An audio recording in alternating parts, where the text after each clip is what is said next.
एक बार की बात है। मोहित, राजन और रवि एक ही कॉलेज में पढ़ा करते थे। वो तीनों बहुत अच्छे दोस्त हुआ करते थे।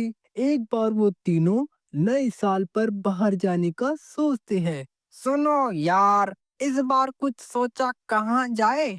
नहीं यार, समझ नहीं आ रहा। पिछली बार भी नया साल घर में ही रहकर बर्बाद हो गया। इस बार नहीं होना चाहिए यार। हाँ यार, लेकिन हमें जल्दी सोचना होगा। पता चले सोचते सोचते ना साल ही निकल गया। हाँ यार, लेकिन कहाँ जाए। बचपन में ठीक था यार, जब बिना साल आता पिताजी मनाली ले जाते थे।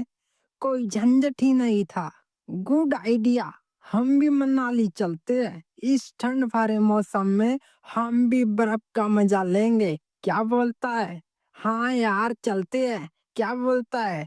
वो अगले दिन सारी तैयारी करके मनाली के लिए चल पड़ते हैं। उन्हें चलते चलते रात हो जाती है। रास्ते में घना कोहरा व अंधेरा होने के कारण ड्राइवर रास्ता भटक जाता है और वो उन्हें मनाली की बजाय वहां से 70 किलोमीटर दूर एक वीरान जगह पर उतार देता है। वहां उन्हें अंधेरा व कोहरे के सिवाय कुछ और नजर नहीं आता। फिर उन्हें दूर से एक बैलगाड़ी उनकी तरफ आती दिखाई दी। वो जोर जोर से उस बैलगाड़ी वाले को बुलाने लगते हैं। अरे भैया, ओ बैलगाड़ी वाले भैया, जरा रुकिए। अरे बच्चों, कौन हो तुम? यहाँ के तो नहीं लगते। कहाँ जाना है तुम्हें? मनाली जाना था चाचा, लेकिन हम रास्ता भटक गए हैं। तो अब हमें किसी होटल में ही ले चलो। बेटा, यहाँ कोई होटल वोटल तो नहीं है, लेकिन एक पुरानी हवेली है। मैं वहाँ ले चलता हूँ तुम्हें। चलो बैठो, तुम्हें हवेली छोड़ दूँ। इसके बाद सभी बैलगाड़ी में बैठ जाते हैं और हवेली के लिए निकल जाते हैं।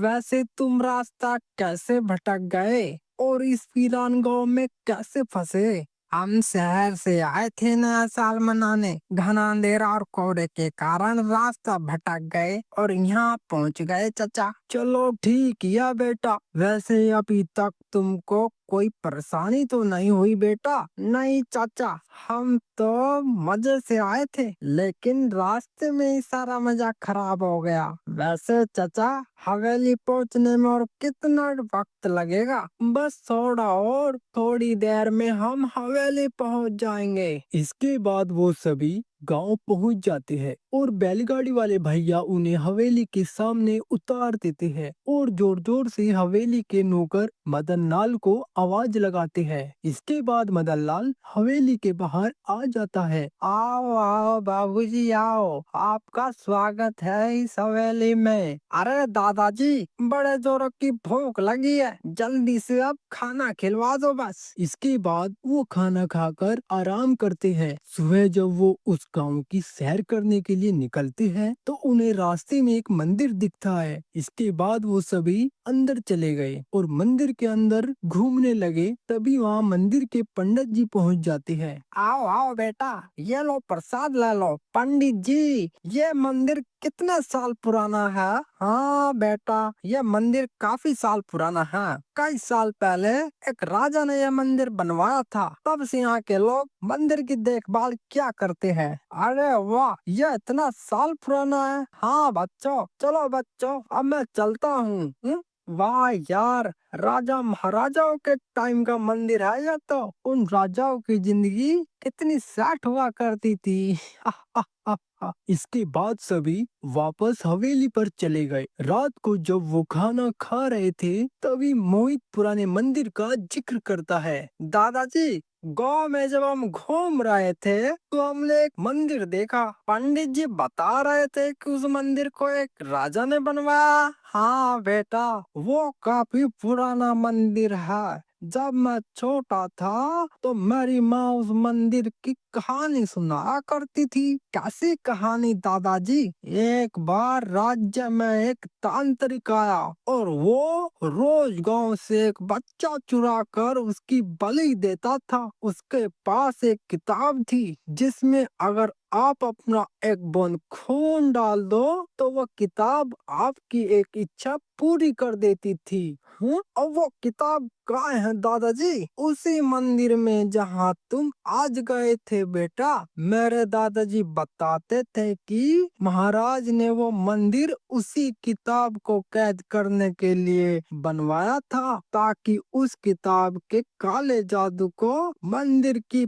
पवित्र शक्तियाँ काबू में कर सके। इसके बाद सब ने खाना खाया और सब सोने चले गए, लेकिन रवि और राजन मंदिर के बारे में सोच रहे थे। रवि, मंदिर में चले क्या? क्योंकि दिन में तो वहाँ पंडित जी रहेंगे और वो हमें किताब ढूंढने नहीं देंगे, इसलिए बात मान, अभी चलते हैं यार। यार दादाजी को पता चल गया तो कहीं दिक्कत ना हो जाए। यार तू तो बहुत सोचता है, इतना मत सोच। मैं तो कहता हूँ चल चल ना यार। सोच, अगर वह किताब मिल गई तो हमें उससे क्या क्या नहीं कर सकते। इसके बाद सब उस कमरे के पास चले जाते हैं। वो उस कमरे को अच्छी तरह से देखते हैं। ये कमरा कितना पुराना है। अगर मुझे पहले पता होता तो मैं यहाँ कब का आ गया होता। या तो तुमने ठीक कहा। अरे वो देखो संदूक, वाह उसमें देखती है, पक्का उसमें कुछ होगा। हाँ राजन, चलो उसे खोलते हैं। इसके बाद वो सब मिलकर उस संदूक को खोलने की कोशिश करते हैं, लेकिन वो संदूक नहीं खुलता। इसके बाद वो सब मिलकर ताले को तोड़ने की बहुत कोशिश करते हैं, लेकिन ताले को कुछ नहीं होता। तभी अचानक राजन के हाथ में चोट लग जाती है और उसका खून ताले पर लग जाता है और ताला अपने आप खुल जाता है। ये सब देखकर सभी हैरान हो जाते हैं। वो किताब निकाल कर उसे पढ़ने लगते हैं। जो भी अपने खून की एक बूंद इस किताब को देगा, उसकी